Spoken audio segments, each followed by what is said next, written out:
బైబిల్‌ల ముఖ్యంగా దేవుడు ఇచ్చిన 2 నిబంధనలున్నాయి. 2 ప్రత్యేకమైన పరిస్థితులున్నాయి.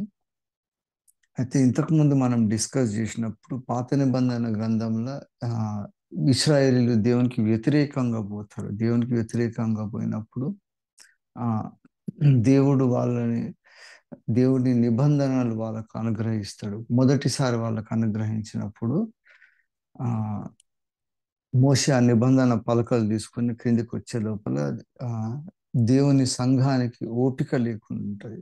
దేవుడు ఏర్పరచబడిన జనాంగంకు డైరెక్షన్స్ కావాలని వాళ్ళేం జేస్తారంటే, మళ్ళా బయలుదేవత కోసం వాళ్ళ దగ్గరున్న బంగారం అదంతా పెట్టేసి వాళ్ళు అక్కడ తయారు జేపిస్తారు. అప్పుడు మోషే వస్తాడు. మోషే వచ్చినంక, మోషే చేసినప్పుడు ఒక స్పెసిఫిక్ నంబర్‌ని అక్కడ మనకు మెన్షన్ జేస్తారు బైబిల్‌లో. ఏముంటదంటే ఆ రాతి పలకలు పగలగొట్టేస్తాడు మోషే. పగలగొట్టిన తర్వాత మళ్ళా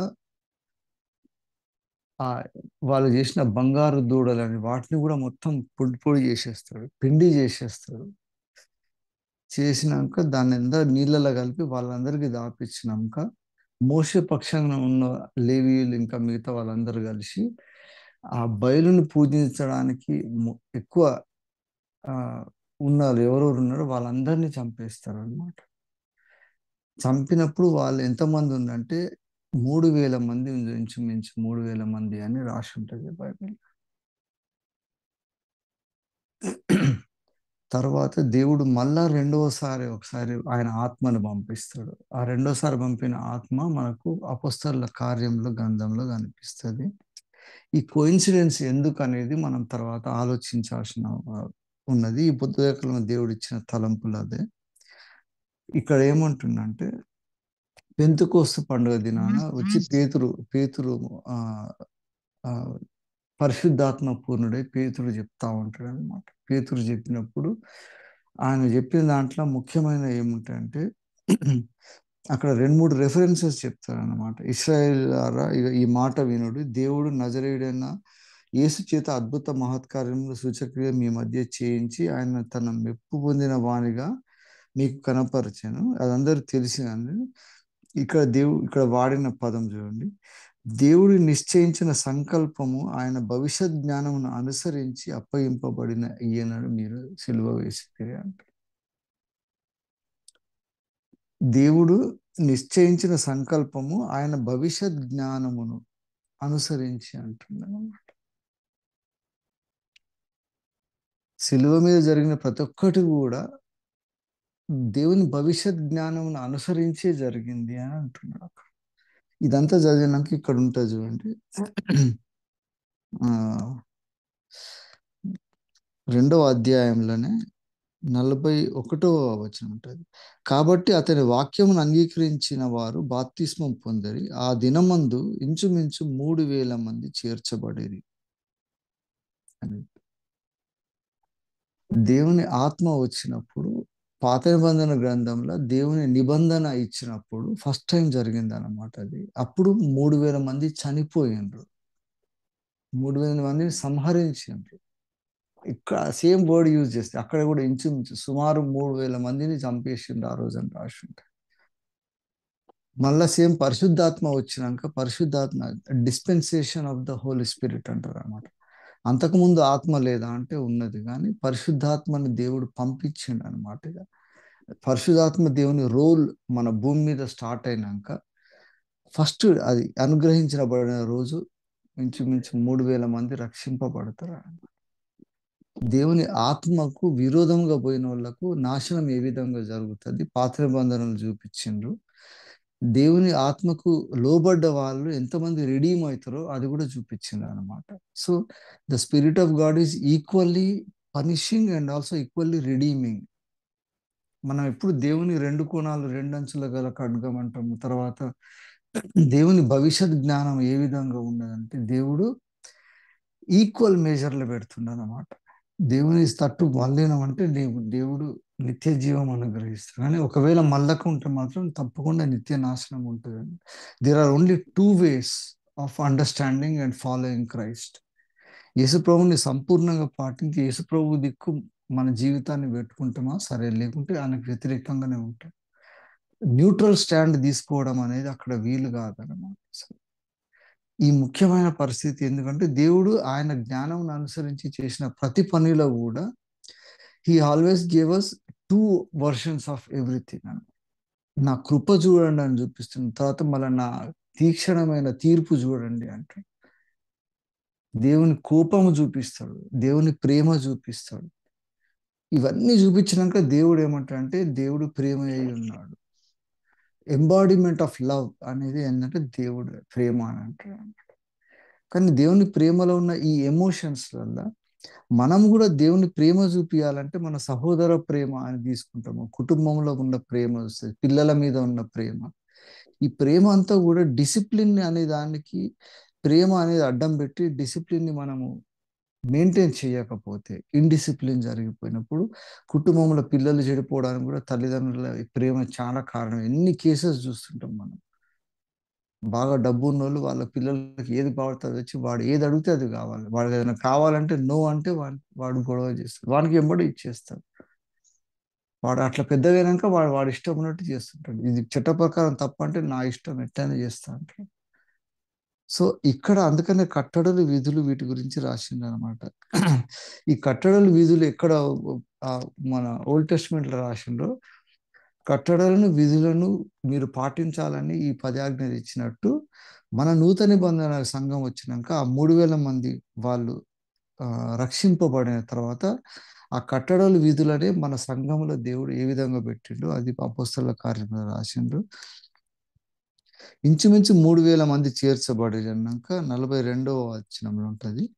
అప్పుడు వాళ్ళు ఏం చేసినా వీరు అపోస్తలుల బోధ ఎందును సహవాసం అందును రొట్టె విరుచుట ఎందును ప్రార్థన చేయుట ఎందును ఎడతెగక ఉండేది. సో నిబంధన పలకలు అప్పగించినాక దేవుని ఆజ్ఞలు ఇచ్చినాక దేవుడిచ్చిన కట్టడలు విధులు నియమములు ఈ 3 సపరేట్గా పెట్టినాక ఆజ్ఞలు అని పెట్టిండు. సో మనం 10 ఆజ్ఞలల్లో ఇవన్నీ డిస్క్రైబ్ చేసిన అనమాట. మోషేతో రాసినప్పుడు 40 రోజులు పట్టింది 10 ఆజ్ఞల కంటే ఒక్కొక్కటి చెప్పుకుంటూ వచ్చింది అనమాట. మన దగ్గర కూడా కట్టడలు విధులు నియమాలు ఉన్నాయి, ఆజ్ఞలు ఉన్నాయి. ఆజ్ఞ అన్నాక దానికి మరి ఆప్షనే ఉండదు అనమాట. దేవుడు ఆజ్ఞ ఇచ్చిండంటే దానికి మిస్ఇంటర్ప్రిట్ చేయడానికి కానీ లేకపోతే దాన్ని లీనియంట్గా తీసుకోవడానికి లేదన్నమాట. నో అంటే నో అనమాట, అంతే. కట్టడాలు కూడా అంతే. కట్టడాలు కూడా you have to maintain it. ఏ కాలమైనా కూడా ఇదే కట్టడాలు మెయింటైన్ చేయాలంట. అట్లా మనకి ఇచ్చిన ఆజ్ఞలలో ముఖ్యమైనది ఏంటంటే యేసు ప్రభువుని నమ్మి నోరుతోటి పబ్లిక్లో ఒప్పుకున్నాక తప్పకుండా నువ్వు దాన్ని మేనిఫెస్ట్ చేయడానికి బాప్తిస్మం తీసుకోవాలి. అది కూడా నీటి బాప్తిస్మం తీసుకోవాలి. ఇది ఉల్లంఘించిపోవడం కరెక్ట్ కాదన్నమాట. మళ్ళీ ప్రభు భోజన సంస్కారం అనేది ఒకటి అది పెట్టిండు కట్టడ. అది తప్పకుండా చేయాలి అంటున్నాను. చేసినప్పుడు ఏ విధంగా చేయాలి అని పెట్టి ఇవి 2 ఉండేవి. తర్వాత అపోస్తలుల బోధ అన్నప్పుడు అపోస్తలుల బోధ చెప్పింది అనమాట. ఇక్కడ ఈ ఈ 2వ వచనంలో ఉన్నదంతా మేజర్ అదే ఉంటుంది. అపోస్తలులు చేసిన బోధ ఏంది, క్రీస్తు బోధ ఏంది, రక్షకుడైన యేసు ప్రభువుని ఫోకస్ చేసే బోధ చేయాలి. అట్లా చేయడానికి ప్రతి విశ్వాసుడు 3,000 మంది ఒకటేసారి రక్షింపబడ్డాక వాళ్ళు చేస్తున్న పని ఏంటంటే అపోస్తలుల బోధ ఎందును సహవాసం అందును రొట్టె విరుచుట ఎందును ప్రార్థన చేయుట ఎందును. ఇప్పుడు ఆ 4వ కాంపోనెంట్ నేను పట్టుకుంటున్నాను. ముఖ్యంగా ప్రార్థన చేయుట ఎందు తప్పకుండా ఎడతెగక ఉండాలి. అందుకనే దేర్ ఇస్ నో స్టాప్ అనమాట. దేవుని సన్నిధిలో ప్రార్థన చేయడానికి ఎండ్ లేదు అసలు. ఇక్కడ వరకు అంటే యేసయ్యని మనం ప్రత్యక్షంగా మనం ఎదురు వచ్చి యేసయ్య తోటి లేపబడ్డ తర్వాత అప్పుడు దేవునికి స్తుతి గానాలు చేస్తుంటాం, దేవుని కొనియాడుతుంటాం, దేవుని కుమారులుగా పిలువబడతాం. కాబట్టి పరలోకంలో నిత్యత్వంలో ఏమేమి రెస్పాన్సిబిలిటీస్ ఇస్తాడో దేవుడు, కానీ ఏమేమి రెస్పాన్సిబిలిటీస్ ఇవ్వాలనుకుంటాడో దేవుడు అవన్నీ ఇక్కడ మన జీవిత కాలంలో నిర్ణయిస్తుంది అన్నమాట. అందుకని మనం కంఫర్టబుల్ లైఫ్ అనేది లీడ్ చేయడం కాదు, లైఫ్లో కూడా తప్పకుండా ఇది ఒక పరీక్ష అనే దేవుడు మనకు అన్ని పరీక్షలు పెడుతున్నాడు. ఇప్పుడు ఇవన్నీ మనకు కష్టం వచ్చినా దుఃఖం వచ్చినా అవమానం వచ్చినా నిందలు వచ్చినా మరణం వచ్చినా కూడా దాని కొరకు దేవుని పక్షాన మనం ఏ విధంగా దేవుని కట్టడలు, విధులు, నియమాలు ఎట్లా పాటిస్తున్నాము ఈ జీవిత కాలంలో, ఈ పాపపు శరీరంతో, ఈ పాపపు ప్రపంచంలో మనం ఏ విధంగా చేస్తున్నామో దేవుడు చెప్తున్నాడు. అందుకని మనకు రెండు నిబంధనలు ఉన్నాయి. పాత నిబంధన ఇచ్చినప్పుడు ఎంతో మందిని సంహరించిన దేవుడు, ఆయన కఠినత్వం చూపించిండు అక్కడ. మన కొత్త నిబంధన వచ్చినప్పుడు అన్యులందరూ ఎంతో మంది, 3,000 మంది సేమ్ మెజర్ పెడుతున్నారు అన్నమాట దేవుడు. ఇప్పుడు మనం కూడా తీసుకున్నప్పుడు దేవుడు తప్పకుండా లీనియంట్గా ఉంటాడు అని అనుకుంటే తప్పకుండా అక్కడ పొరపాటు అవుతాడు. ఖచ్చితమైన ఆలోచన విధానం ఉన్నది. అందుకనే రొట్టె విరుచుట ఎందును, సహవాసం అందును, అపుస్తలుల బోధ ఎందును, ప్రార్థన ఎందును, ఈ 4 ఉన్నాయి ముఖ్యమైన. ఈ 4 ఖచ్చితంగా సంఘస్థులు ప్రతి ఒక్కరు పాటించాల్సిన మాట. ఇదే సార్వత్రిక సంఘంలో అభివృద్ధి చెందడానికి పనికొస్తాయన్నమాట. అపోస్తలుల బోధ అనే వరకు ఇప్పుడు సంఘాలలో చూడండి, అపోస్తలుల బోధ అని ఎందుకు అన్నారంటే, సంఘంలో కాపరులు చేసే బోధ ఒకటి సపరేట్గా తయారైంది ఇప్పుడు మన దగ్గర. అపోస్తలులు చేసే బోధ అది సపరేట్గా తయారైంది.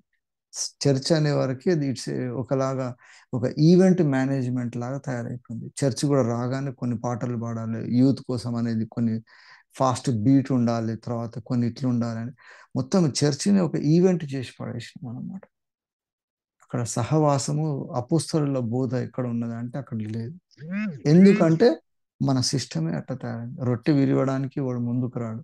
రొట్టె విరువనోడు అసలు చర్చిలో అసలు పార్టిసిపేట్ చేయడానికి వీల్లేదు అనేది పెట్టాలి అసలు మనం. అక్కడ క్లారిటీ వస్తుంది అన్నమాట. రొట్టె విరిచినాక వాడు తప్పు చేయడానికి మనసాక్షి ఒప్పుకోదు.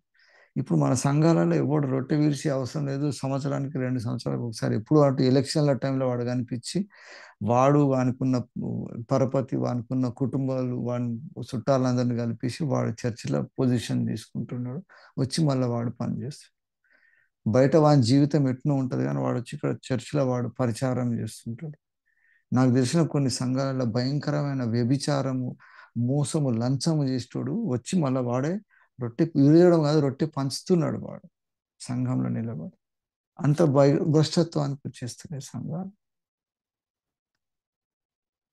ఈ ఈ బేసిక్ ఇది దెబ్బతిన్నాక దేవుడు ఊరుకుంటాడు తప్పకుండా. ఆ 3,000 మందిని సంహరించిన దేవుడు మళ్ళీ రేపు తీర్పు ముందల అదే పాయింట్ మాట్లాడుతున్నాడు.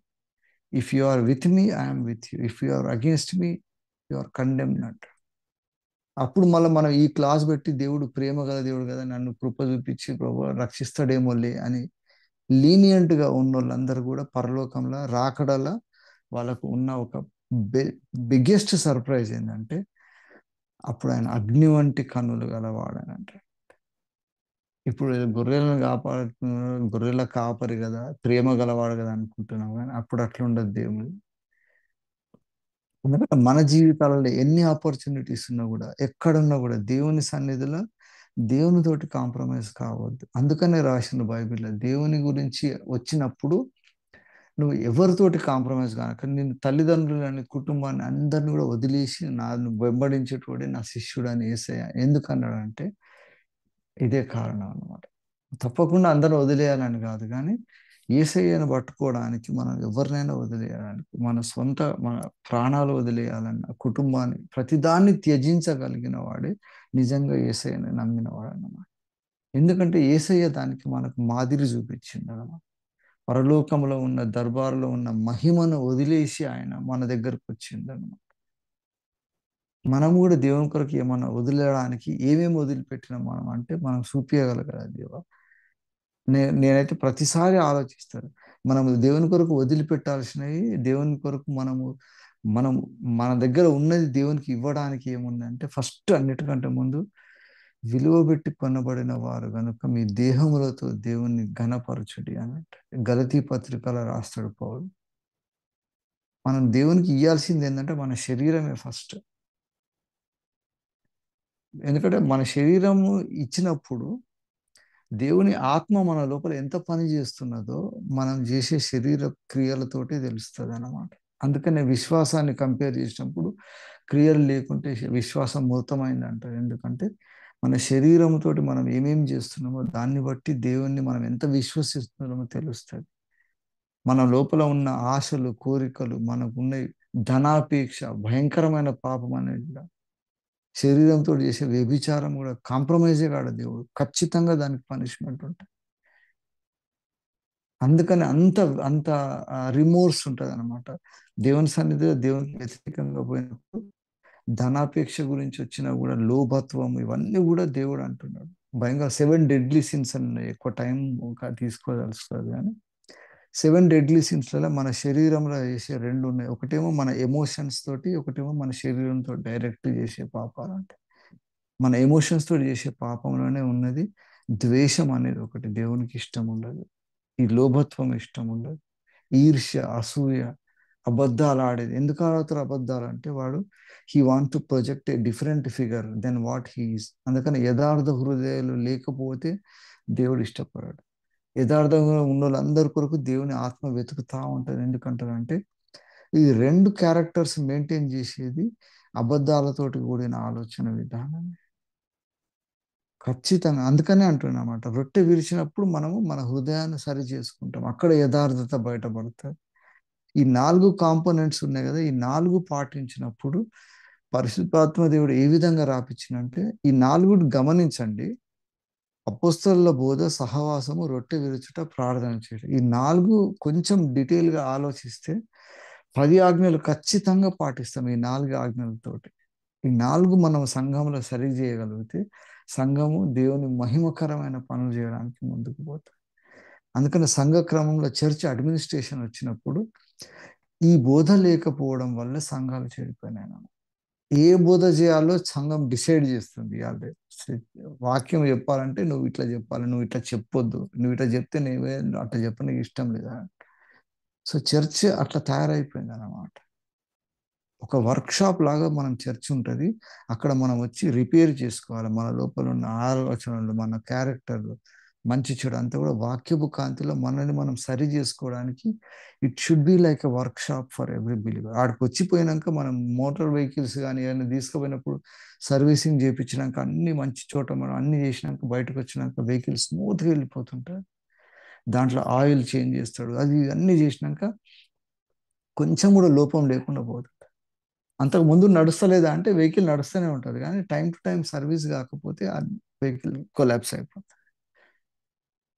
ఈ ప్రక్రియ మన సంఘంలో, మన విశ్వాస జీవితంలో ప్రతి ఒక్కరం కుటుంబాలుగా, ఇండివిజువల్గా చేయడానికి దేవుడు పెట్టిన ఈ నియమాలు అనమాట. ఎవ్రీ వీక్ ఆఫ్టర్ వీక్ ఇవన్నీ 4 చేస్తుంటే తప్పకుండా అవుతుంది.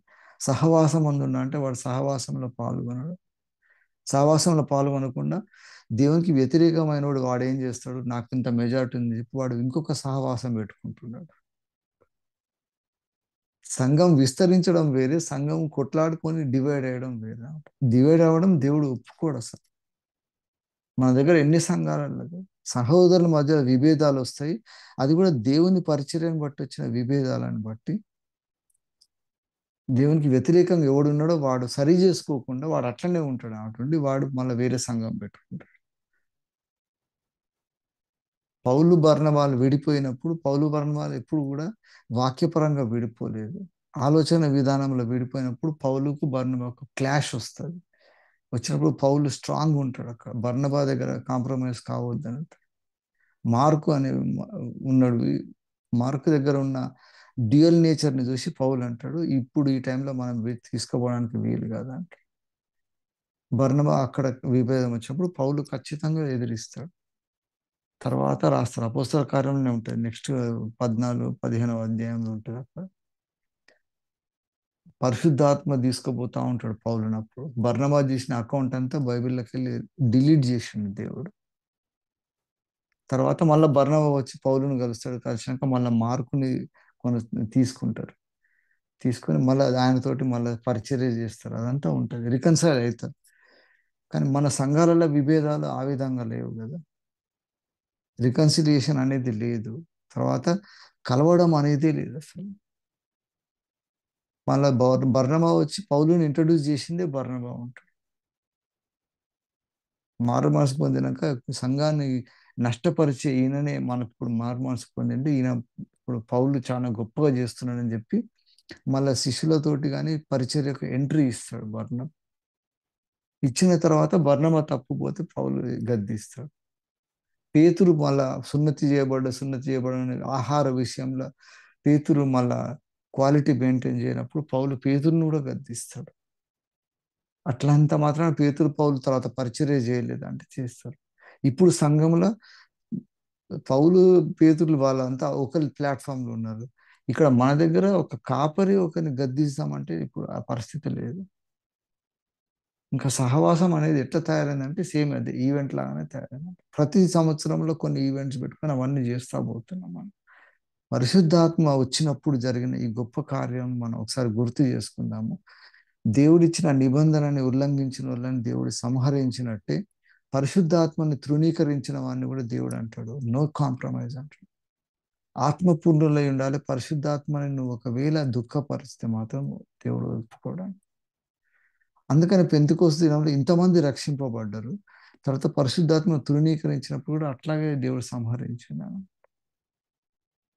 అంత క్రిటికల్ గా దేవుడు చేసింది. అందుకని బైబిల్లో ఎన్నడూ రాయని ఒక ఈవెంట్ రాస్తాడు.